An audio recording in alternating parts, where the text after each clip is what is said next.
Good evening from Castle Buildings at Stormont outside Belfast on the day of a truly momentous agreement, promising a fundamental change in the political relationship between North and South and between Britain and Ireland. An agreement that unites loyalist and Republican, Unionist and Nationalist finally emerged after 2 years of talks and decades of violence and bloodshed. And later in the programme, reaction to today's landmark accord at home and from Washington. From first thing this morning to the final moments before the deal was secured, the mood here at Stormont veered almost by the hour between confidence that a deal was tantalisingly close to fears that these talks, even as the finish line loomed into sight, could still stumble. The end, when it came quickly as the final pieces were put in place. Brendan Wright reports now on the day the deal was done. Dawn broke at Stormont with the deadline for agreement well past and the chances of a deal emerging seemingly slim. However, within hours, what had been only dreams of a settlement began to edge towards the realms of possibility as the main players emerged into daylight, now clearly in a more positive mood. Well, my view is that we have made some important progress. There's other very important issues that we have to secure before we could go back to our party or our constituency. But we, as I say, we give this commitment. We'll work right up until the very last second. As the morning progressed and the omens remained good, there was a growing feeling of anticipation and celebration amongst delegates in the media as the conviction grew that they were witnessing history in the making. The Stormont talks, though, have witnessed many a false dawn in the past, and another appeared on the horizon when the Taoiseach and Prime Minister Tony Blair failed to appear for a press conference called to mark a successful conclusion. And it wasn't long before the portents of doom began to appear. Well, I think there's been no plenary call for a start, so we would have to say that the process is in danger. My understanding is that the Prime Minister has already met with them, so I would think it would be serious enough for that's happening. But all we can do is wait and see what decision that they make. The potentially disastrous problem transpired to be unionist unhappiness over decommissioning, and their internal party wrangle ended with the abrupt departure of one of their leading negotiators, Geoffrey Donaldson. Uncertainty thereafter was followed with the legendary unpredictability of the Stormont talks, with the almost immediate convening of the long-awaited plenary session, and finally, agreement. Brendan Wright, RTE News at Stormont. In the final days of these talks, it was the Taoiseach and the British Prime Minister who were at the centre of the negotiations, announcing the agreement at the news conference just behind me outside Castle Buildings a few hours ago. The Taoiseach said it would herald a new era of understanding between Unionists and Nationalists on the island of Ireland. Mr. Blair said the real breakthrough was that everybody who was party to these talks now accepted the principle of consent. Here's our Northern editor, David Davenpower. The two Prime Ministers emerged just before 6 this evening to inaugurate the historic agreement they hope will usher in a new era for the island. There was praise for the Taoiseach and for the parties from Tony Blair, who paid tribute to all who had lost their lives in the conflict, suggesting that the nature of today's deal would change relationships in Northern Ireland forever.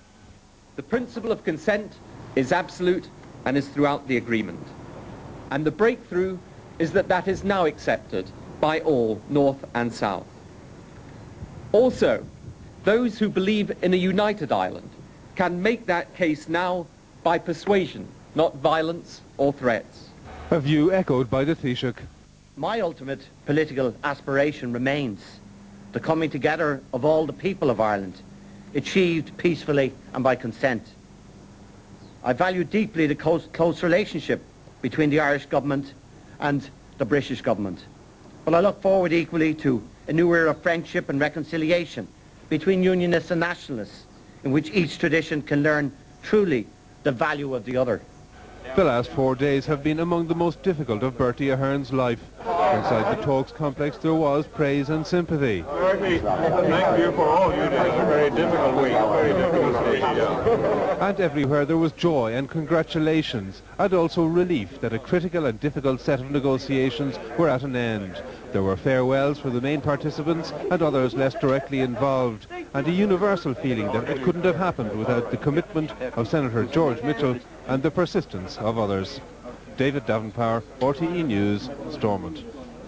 Well, now I'm joined in studio by our political editor Donald Kelly with a summary of the agreement signed at Stormont today. This agreement is based on fundamental constitutional and legislative change here and in Britain. Articles 2 and 3 of the Constitution, with the territorial claim to the north, are to be replaced so as to enshrine the consent principle and the aspiration to unity. If adopted, Article 2 will express the entitlement of all born on the island to be part of the Irish nation. Article 3 would recognise the will of the Irish nation to unity in harmony and friendship. On the British side, there's a commitment to legislate for unity if a majority in the north ever vote for it, and the 1920 Government of Ireland Act is to be scrapped. The agreement deals with the three strands of relationships on which the peace process was grounded. Strand 1 provides for the setting up of a Northern Ireland Assembly with 108 members elected under PR. Voting procedures in the body will have built-in protections for each side. The Assembly will be set up through legislation in the Dáil and Westminster and will have responsibility for the 6 Northern Ireland government departments. Now we turn to Strand 2. Within a short time of its establishment, ministers from the Assembly in the Dáil will meet in a North-South Council to decide on the number of cross-border bodies to be set up. These would implement decisions made by the Ministerial Council in up to 12 areas. They've been given up to October next to reach agreement. Otherwise, the Assembly will be suspended. In Strand 3, a British-Irish Council is proposed. This would comprise representatives of the British and Irish governments, as well as those from devolved institutions in the North, Scotland and Wales. This Council will deal with matters of mutual interest and will be able to agree common policies or common actions. Importantly, today's agreement covers what George Mitchell called the sensitive areas of equality, policing, prisoners and decommissioning. There is to be an independent commission on policing to recommend changes which will seek to gain the RUC cross-community support. The early release of paramilitary prisoners would be speeded up, except for organisations which haven't established a ceasefire. Decommissioning will continue to be dealt with by the existing independent commission. The aim is to have decommissioning arrangements in force by the end of June. Back now to Brian in Belfast. Well, you've been hearing details of the agreement from Donald Kelly. I can show you the agreement itself. I've just been handed this copy of the agreement reached here today. I can tell you the booklet is still warm. It's just straight off the printing presses. And a copy of this document, this agreement, will be going to every house in Northern Ireland over the next 2 weeks, so the people of Northern Ireland themselves can read what is in here and judge for themselves whether this is an agreement which in the referendum they will give their crucial and essential assent to. This is the agreement which will be the focus of all the debate and discussion over the coming days and weeks. Well, as you might imagine, the reaction here at Stormont has been one of delight on the part of those who had negotiated for so long to get to this point. The Northern Ireland Secretary, Mo Mowlam, said she was very happy for the people of Northern Ireland, who now had the opportunity, she said, to build a peaceful future for themselves. The Minister of Foreign Affairs, David Andrews, said he hoped the agreement would get resounding approval north and south when it's put to the people next month.